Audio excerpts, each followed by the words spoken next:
Yo, let's go, oh, tara na halika na sumama. Dami pag-uusap, kulitan at kwentuhan. Ano pang hinihintay mo? Sama-sama tayo dito sa Juna Podcast. Yo, hello, let's go.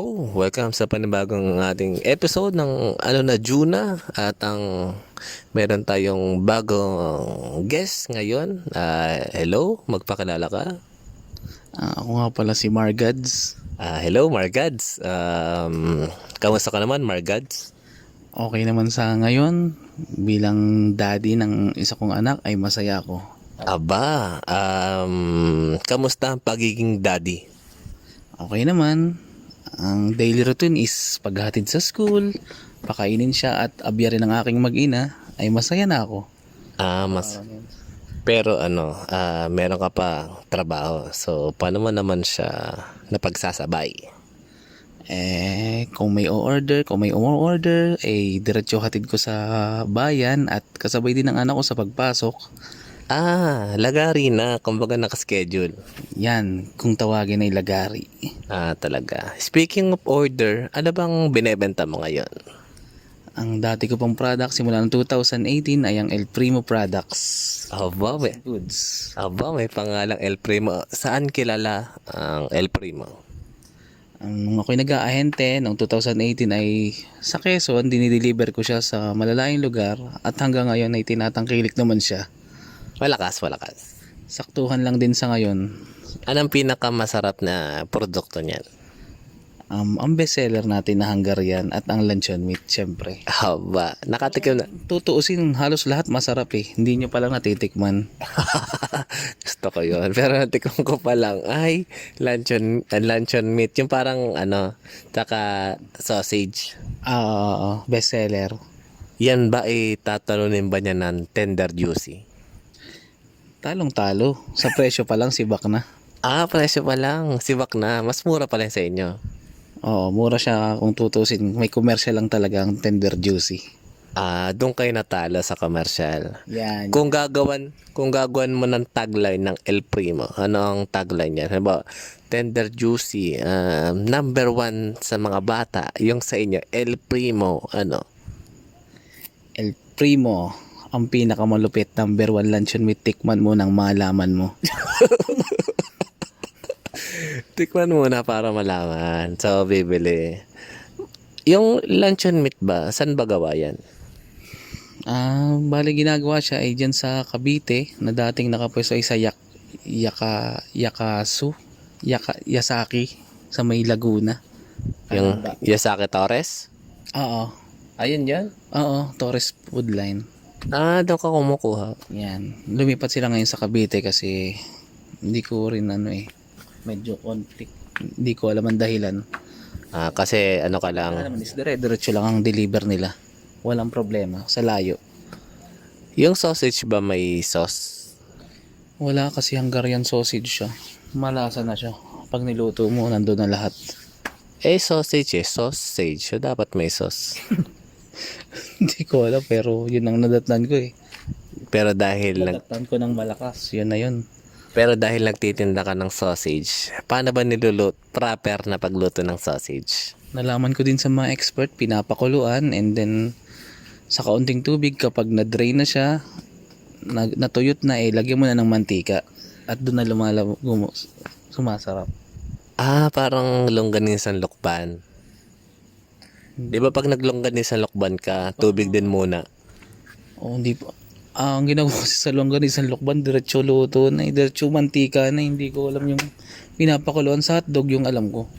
Sa longganisan lukban, tubig muna, tapos tatakpan mo. Tapos pag naigay yung tubig, lalabas yung kulay pula. Tapos, tsaka mo siya lalagyan ng konting mantika. Parang maluluto siya sa yung tinatawag lang magigisa sa sariling mantika. Ngayon ko lang din nalaman yun. So yung sausage, hablos muna. Kumbaga pakukuluan. Tapos Plus paiga. Tapos lagay ng mantika. Parang yung lasa, manuot din sa niya. Pero ano ba ang magandang katambal ng sausage? Lagi nakikita ko, itlog. Itlog at Kanin. Ulam pa rin, ulam. At saka nung kagadalan 2010, sa Angel's Burger tinapay na may mayo. Ako, nung maka-Angels ako pag bibili ako sa Angels, so Hungarian. So ngayon, kung papipiliin ka, saan mo itatambal ang sausage? Sa kanin o sa tinapay? Mas masarap pa rin siya sa tinapay. Tinapay pa rin. Nasubukan na pares. Laging ang dami kong stocks. Lagi ko tinitikman. Ikaw rin ang tumitira ng sausage mo. Hindi naman. Malulugi pag ganun. Sa isang Kakaumay nga, tingnan pa lang eh. sa isang linggo nakakailang pitik ng sausage. Wala. Wala. Ayaw mo talaga? Isang buwan wala. Talaga? Pag titignan mo, nakakaumay na. Ganun ako pag madami. Hindi ko matry tikman. Lahat alam ko na yung lasa. So, sa tingin mo, nakakatulong ang hindi pagtikim. Mahal din eh. Sa bagay. So, sa mga Junakis natin dyan, no, nakikinig, tangkilikin nyo na ang sausage. El Primo sausage ni Margads. At talagang, ako natikman ko na masarap yung wedges, diba? Yes, bestseller yun. Yun ang bestseller. Meron bang spicy? Yung regular niya, medyo spicy ng konti. Meron. Pero, meron bang cheese na spicy? Wala. Wala pa sa ngayon nilalabas sila. Sinasabi ko rin na hinahanap ng mga tao. So, itinumba mo na si Billion Buddha. Hindi kaya yun. Dumayrek yun eh. Hindi na. Hindi ko kaya si Billion Buddha. Lamang ako yung may-ari. So, hindi ako inchik. Kaya, dumayrek siya. Hinahanap niya yung pinakang may-ari.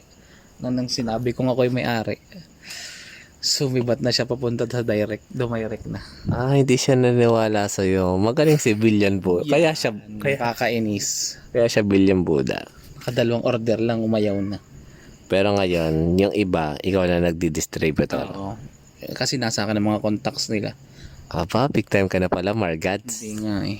Saktuhan lang. Big time pala. Ikot lang. Ikot-ikot lang. Kung meron ka pang ibang ibebentang frozen, ano pa ibebenta mong frozen? So ngayon wala kasi yung mga kalaban naman saturate nila lahat ng area eh. So kahit magsulok-sulok ako, meron silang stocks ng kalaban.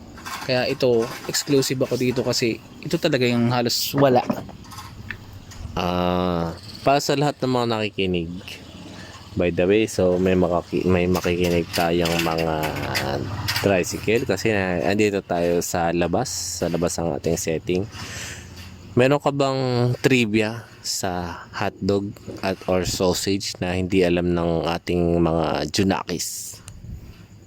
In good ba or Meron bang masama? Madumi ba ang sausage? kasi ang alam, hindi. Gawa ba? Saan bang? Ang alam ko kasi sa hotdog, pinapakuluan sila para mawala yung flavor, yung kulay pula, itinatapon yun kasi yun daw yung cancerous daw yun eh. Kaya kapag nawala na pag umano na sa tubig, itapon mo na yung food color. Para saka mo siya lagyan ng mantika. So yung mga Kayang maiga. so yun yung mga kulay pula na hotdog. Oo. Kagaya nung sa tender juicy, ganun. Ay, sinisiraan mo ng tender juice. Nanay ko din na nagsabi, nabasa ko din naman. Saan ba dapat sinasawsaw ang mga hotdog? Sa suka o sa ketchup o sa mayonnaise? Depende sa trip mo. Pero ikaw saan ka? Sa ketchup. Ketchup, banana ketchup. Oo, tsaka yung matamis na ketchup, ano yun? Papa.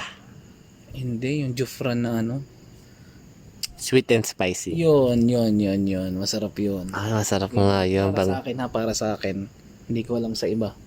So, sa lahat ng mga nakikinig sa atin, i-comment nyo kung saan mo isasawsaw ang hotdog. Salamat. Kumusta naman natin si Marco na si Margads. Si Margads na Ngayon, Margads, magtanong naman tayo na hindi about sausage. Oh, sige. Lapit ka pa. Ano natin? Oh, cheers muna tayo. Cheers. Cheers Yan, for cheers. 5 years. Ngayon, si Margads. Tanongin natin siya na paano pag halimbawa nagsama ako dito ng tropa, ng ibang tropa. Tapos pinadescribe kita as kaibigan.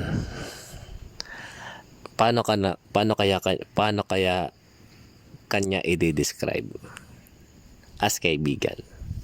Halimbawa, tinanong ko, anong tropa ba si Margads? So, ano ka sa tingin mo ang isasagot niya? So, sa ngayon, para sa akin kung ano yung kaya kong ibigay. Sa ngayon, halimbawa, kung kailangan mo ako, anytime pwede ako. Dahil sa business, hindi man ako lagi talagang busy. So, kung kailangan mo ako, nandito lang ako. Hanggang ngayon, mula dati hanggang ngayon, nandyan lang ako. Aba, so talagang one text, one call away ka lang, tapos darating ka Hindi na. naman, depende sa sitwasyon kung talagang kailangan mo. Pero kung about sa mga ano lang, depende, syempre magsasabi pa rin tayo sa commander. Syempre, pero kailangan lang mag-report kasi iba na ang bagsakan. Pero simulat sa pool, wala nagbago. Yung dating Marco, yun pa din. Dating Margads. Margad, sorry. Ay. Ano ba yan? Nadudula. So, ano ba ang Margads 10 years ago? Paano mo i-describe yung dating ikaw? Ano ba ngayon? 2014? Ano? So, dati, estudyante, pero malaking pinagbago. Hindi na ako yung dating Margads. Na, yan nga, happy-go-lucky, kung ano-ano lang. Siyempre, pamilyado na tayo. Nagkamali ako na, ganun, na one call, pero siyempre magsasabi pa rin tayo. Dati kasi, kung saan nakitin, nandun agad tayo eh. Oo. Inuman, Lahat ng laging kasama. Malakas ka ba mag-inom? Hindi ko masabi, pero hanggat kaya, go. Sumusuka ka? Oo, lalo pag madami nakain. Tapos suka para game sa inuman. So kailangan mong kumain bago mag-inom. Yun Naman para di ka madapil. Abang, yun pala ang technique. Kailangan mong kumain bago ka mag-inom. Oo, kasi naranasan ko ng mag-inom nang hindi kumain. Sobrang sama. So kailangan kailangan solve. Hindi naman solve. Kahit sa bahay naman kumakain ako bago mag-inom. Pero kadalasan, kasama na nga, nangyayari. Di, alam mo naman tayo, wala tayong budget na gano'ng kalaki. Lalo na dati. Hindi naman tayo pare-pares ng buhay. Halimbawa, Saya ako. halimbawa, nag-inom tayo. Tapos mga lasing na tayo. Nagkayaya ang kumain. So, kung papipiliin ka kung anong kakainin mo pagkatapos mag-inom, ano yan? Sa Popoy's, lagi naman yan, ang Bavarian. Bavarian with rice. Sa mga hindi nakakaalam na Popoy's, sino ba tumawag na Popoy's? Si Elric? Alam ko Popoy's naman talaga ang tawag doon eh. Ayun. Tapos Bavaria na punong-puno ng gravy. Yan, Bavarian pork chop ba yun? Oo. Yan, favorite namin. Yun talaga ang takbuhan ng wala na yun, sarado na yun. Sarado na. Pero sa mga nakaranas ng Popoy's, yung rock and wave. Rock and wave yung di ba? May rock and wave doon. Meron. Hindi ko tanda. Meron. Ayun. So, Bavarian, tapos pork chop. Ilang rice mo? Laging dalo. 2, tapos libre sabaw. Pag nakakahiya, isa lang. Pero yun yung go-to meal ng pagkatapos mag-inom. Naman lahat ang ino-order ng kadalasan ng tropa kasi yun yung best seller para sa amin. Masarap talaga kasi. Masarap talaga. Tapos pagkalasing mo, isuko mo yung laman ng tiyan mo, tapos lalagyan mo ulit. Hindi naman. Yun lang bago mag-inom. Yun di naman pagka Hindi, pagkatapos mag-inom. Yung mga lasing na nga, tapos magkakain eh. hindi ako nakasuka pagkatapos mag-inom. Akin lang, kapag nadapil yung sa simula, yung walang laman ng tiyan mo. So, hindi ka nasuka talaga. Malakas ka pala. Ay dati nasuka din talaga pero hindi na ako kakain ng pag alam ko lasing na ako kasi alam ko nasusuka na ako ba't kakain pa ako? Nakakain pa rin tayo kapag ano. Ay hindi ako lasing nun. Aba, malakas ka. Doon dati, Hindi ko na mga ilang beer ang kaya mong ubusin. Ilang 500. kadalasan sa tropahan hard kasi. Hard. Kami nagbibir madalas. Ano ba ang iniin nyo lagi? Hindi ko alam 2014 ano pa ba yun? 2010 MP Lights. may MP lights na ba nun? Hindi ko tanda matador ba o ano basta dumaan at dumaan kung anong uso yun. Kung halimbawa ikaw lang mag-iinom mag-isa, ilan ang boteng kaya mo ubusin? Na hard? Hindi ko pa natatry pero siguro isang long neck. Kaya mo yan? Oo. Pero lasing na ako nun. Anong pulutan? Chichirya lang. Ang malakas ka nga mag-inom, no? Pampalasa eh. Siyempre, depende naman sa ano yan eh. Kung halimbawa, magiinom ka, anong gusto mong setting? Sa bar, sa bahay, Kasi dati, sa restaurant, may banda? para sa akin gusto ko sa bahay lang, kwentuhan. Mas Kwentuhan. masaya para sa akin yun. Sa bagay. Kahit sa bar ngayon, ang ingay masyado. Sa bagay, ako ganun talaga ata pag tumatanda. Naririndi naman siya. Eh dati naman kasi 'di ba pagka lasing ka na sa bahay, diretso bar. At least nakapagkwentuhan at saka ka magbabar, 'di ba? Fam, oo, yun yung tawag Wala na naman siya treat. pre-gaming na. Yan. Kasi- Gawin mo na lahat. Kasi ano ka na may tama ka na. So, mura na rin ang mo-order mo sa van kasi medyo may tama na. Doon mo iipunin yung bote sa bar para i-deliver sa mga bahay-bahay. Magaling ang ano mo. Dati ka ba tarantado?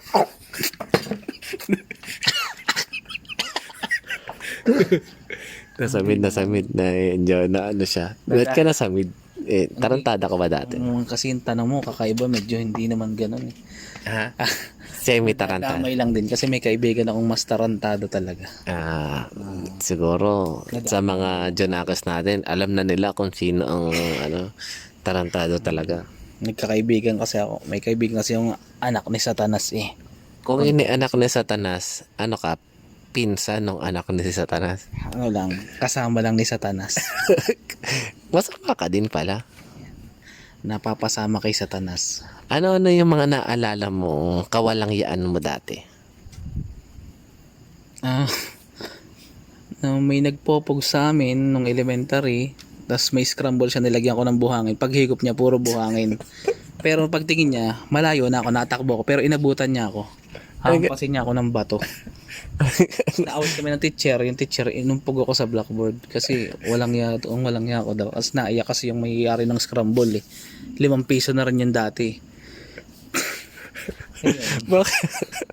Hindi ko alam kasi nakakita ko ng isang tumpok ng buhangin, nagpopog siya, hindi niya kita eh. Di, nilagyan ko ng buhangin tapos tumakbo na ako. Kaso ang bilis siyang tumakbo, inabutan pa rin ako. O yun lang, naalala ko lang. Natatawa kasi ako eh. Hindi, yun yung yun yung kawalangyaan mo ng elementary, nung high school. Walang iya ka na ng high school. Balik ako ng high school kasi binalaan ako, wag daw akong gagawa ng ganun kasi magpipinsan ng mga magkakaklase doon, mga taga-shortcut, mga ganun. Babalikan ako. Magulo kasi sa Quezon 9. Hindi ko nakilala ang mga tao kaya wag akong gagawa ng hindi maganda. Ano section mo ba sa Quezon 9? Bakit? Range lang. Mataas. Mataas? May teacher pa yon. Meron naman. Hindi naman binubugbog yung teacher doon. Hindi binubugbog ang teacher doon. Baka naman sa Akasha kayo nagkaklase. Hindi naman ako ganun katarantado eh. So, semi-tarantado ka lang. Halimbawa, hanggang ilang section ba yung high school nyo? 55. So, mga pagpalagay nasa 27 ka. Hindi, mataas pa. Malapit ako sa 30, malapit, mga 40 plus ako eh. mga 47, gano'n. No. 47? Hindi, 42. 42. Wala, doon napadpad eh. Yun yung grade ko eh. Binigyan na ako 70. Kasi grade 6 pa lang, flat 70 na ako sa math eh. Paano flat 70? Tanga na. First grading hanggang 4th, galit sa akin teacher ko eh. Pinersonal ka pala. Oo, kasi pinersonal ko din siya, ganun. Personal lang pala labanan doon. Ang masama, nagkita kami ng batch, ng reunion ng batch. Mabait siya sa akin. Baka napatawad ka na. Napatawad mo na ba siya? Okay naman, oo naman, wala man akong galit. Wala. Kaya lang akong humarap sa kanya kasi ang sama ng ginawa ko. Ano ba ginawa mo? Basta bastos yun, kumalat sa buong school yun eh. Nabalitang yun. Kaya yun, umiyak siya sa harap ko. Bad yung ginawa ko, graduating pa ako. Hindi niya ako pinapag-graduate kasi nga flat 17 binigay sa akin. Pero nakagraduate pa rin ako, hindi ko alam. Pero masaya ako, nakagraduate ako. Ngayon, nung college, ano nang katarantaduhan mo? Wala naman, kasi yung tropa pa din naman ng, sinusundo nila ako. Tapos? Kayo? Ako mabait ako eh. Hindi ako halimbawa, Dinadala nyo kami sa mall, yun, naggawa kayo ng kung ano-ano, nadamay ako. ngayon, dati, Sumisigaw kayo sa mall. nagkaroon ng eskandalo. So, parang ako, tsaka yung isa naming ngalabo ang mata, mag-a-apply kami sa saan kayo mag-apply? Sa Gaisano kami mag-a-apply. Tapos itong mga to, estudyante. Ngayon, dumaan kami sa fire exit. Hindi, fire exit para umakit ng second floor. Hindi siya fire exit. Hagdan lang siya. Hagdan. Kung hindi ka mag-escalator. Parang fire exit. Tapos, Fire exit ba? dahil nga kulong yung lugar, pag sumigaw ka, medyo may echo. Ngayon, nagsigawan to, tapos ikaw, anong sinigaw mo? Yeah! Yeah. Kasi yung Koreanan eh. Sina Junji yun. Idol ko yun. Yun, nahuli ng guard ng mga to. Tapos, ikwento mo sa kanilang paano kayo nahuli. Ayun, kasi nagbi-video game kami. Insert coin naman, pero sinisira namin yung mga pindutan. Nakatingin na pala yung guard, nawawalang yaan na sa amin. Tapos yung isa namin kasama, sinipa yung bangko, tumalsik sa malayo. Kita na rin pala yun ng guard. Ayun, tapos pag akyat namin, medyo mayayabang kami. Wala, kapanahonan ng 7 Dragon Balls eh. Kung tawagin. Pag akyat namin, sumigaw kami. Yung pala yung mga tao sa second floor, nagtatakbuhan, baka daw atakihin. Kasi akala nagkakagulo na, kung ano na. Pinigil na kami. Sabi ng janitor, ang iingay daw namin. Tapos sabi lang namin, gawano lang kami. Tapos yun, napalibutan na kami ng mga guard, mga 7 guard yun, dinala kami sa 4th floor. Tapos anong ginawa? Anong ginawa nyo? Pinagsulat kami ng mga pangalan. Anong sinulat ng iba? Yung iba, anong sinulat nila? Kasi hindi ko alam yung plano nila eh. So, ako yung nauna, sinulat ko yung tunay kong pangalan. Late naman sinabi na madadrop palang ma-expelled daw sa school. Ako yung unang pinagsulat. Iniba nila yung mga pangalan nila, sina Eugene Gumamela. Si Eugene Gumamela. Hindi ko tanda yung isa eh. Kasi yun, Si Gary Gamo-Gamo. yan, si Gary Gamo-Gamo.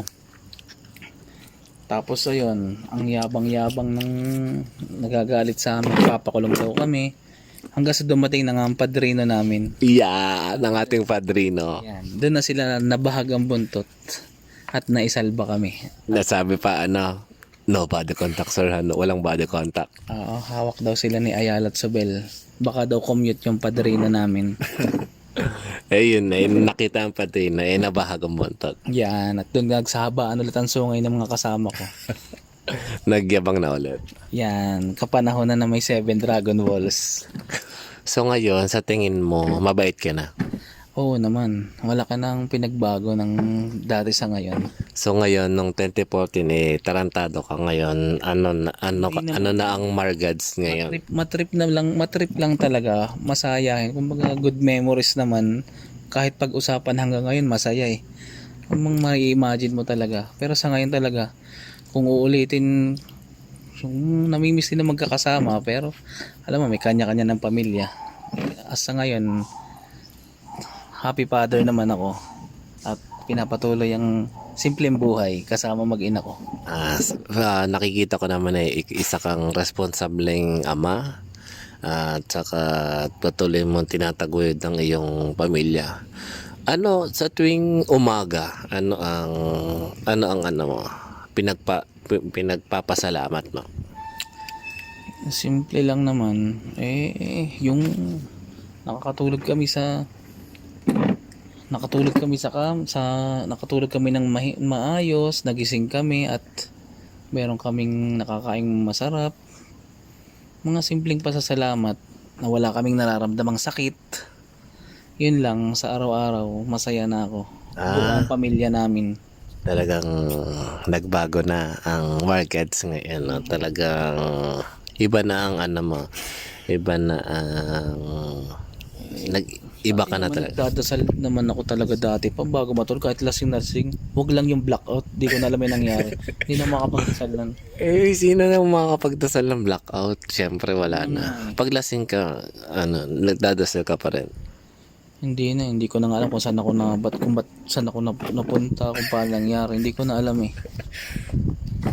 Ngayon, Kwento na lang nila yung nangyari. wait lang, anong oras na ba? 26 minutes na tayo. So, sa tingin mo, anong masasabi mo sa mga naging mga estudyante na walang ya at saka mga napariwala sa pag-aaral o kaya napariwala sa mga kaibigan? Kahit anong mangyari, tuloy nyo lang yung buhay. May panahon pa para magbago. Totoo naman Sa yun. mga napariwara. At para sa mga magaganda naging buhay, ay good job yan. Napariwala ka rin kasi Dota ka ng Dota eh. Sa bagay, oo. May mali rin ako, pero na-enjoy ko naman ang bawat ginawa ko para sa akin. Magaling ka ba magmunpang? Hindi. Sakto lang, yun lang laging araw-araw kong gamit, pero hindi ako ganong kagaling talaga. Marunong lang, kung sa marunong. Pag yung Sa pag, pang. pag yung mga Merana user, tinatalo mo lang yun. Oo, hanggang perseverance lang ang buo sa akin nun. At power threads. Paano ako pag Ricky Maru? Wala ka. Ubos sa akin yung manpang. Yun lang. Hindi ko alam. Send rewards agad. Simula pa lang. Ngayon, malakas ka rin mag-ML. Hindi na ako nag-ML. Siguro isang buwang mahigit na. Anong pinakamataas mong naabot sa ML? Mythical Glory. Yung hero mo. Ay, lagi na. Argos ng Pinas. Argos ng Pinas. Yan. Kilala ka sa Argos ng Pinas. Oo. Top 10 global yun eh. Global buong mundo. Yan, at nag-top 8 PH yun. Top 8 PH pa. Mas mataas bang PH kaysa sa global? Hindi. Mas mataas ang global. Buong mundo yun eh. Ilang top ano yun? Top 8. Top 8 global. Top 10 global. Top 8 Philippines. So yung wala pala doon, Pinoy. Oo, PH eh. Philippines eh. Ayun. Marco, bakit wala kang kilay? Ang ina mo. Ano nangyari dyan? Nasabugan to ng lobo. Kailan yan? Lobong may... Yung helium. Yan. Kailan yun? Bata pa ako, nagbabantay kami ng tindahan. Mga ilang taon? Parang grade 3 ako nun eh. Buti hindi nasunog. Di ba na? Yan kasi yung lobo. Pinutok nung kapatid ko. Sinadya. Hindi yan yung sa kandila. Hindi. Sinindihan niya. Tapos umapoy. Nang malakas pagputok. Nasunog pati buhok ko tsaka kilay ko. Birthday mo yun? Hindi. Basta may lobo lang na may helium sa loob. Trinip lang niya sindihan. Kasi bantay kami ng tindahan. Wala magawa. Ayun, di na tumubo. May taling naman Yan na yung kilay mo. Hindi na yun halata. Ayaw mo na. Ayaw mong patato. Ayoko, taka na. Edit ko nga yung kilay ko, nagmumukhang bakla. Hindi ko na alam kung paano. Nasanay nang walang kilay, okay na yun. Hindi. Para ka lang si Kane. Isipin mo si Kane. Walang kilay yun Kada picture namin, ine-edit ng asawa ko eh. Pangit talaga pag may kilay. Parang bakla. Huwag ka na magkilay. I-edit mo pa Sanay na nga, tumanda na nga ganito eh. Okay na to. Pogi ka naman Gago. Okay ka. Saktuhan lang. So, ayun. Ano ang message mo sa lahat ng mga nakikinig sa atin? Mag-ingat kayo palagi kung nasan man kayo. God bless. Ayan. So, maraming salamat sa ating guest. Saka kung may tanong kayo, comment nyo lang. At saka, anong huli mo? Anong motto mo? Anong motto? Hindi ko alam. Wala kang motto. Wala. Ano message mo sa mga tropa natin? Yun na nga. Kahit nasan kayo, mag-iingat kayo. Kita-kits na lang kung uuwi kayo. Yan. Lagi niyong maasahan si Margads. Isang text niyo lang at magsasabi muna siya. So, yun lang. Maraming salamat. Bye-bye. Bye-bye.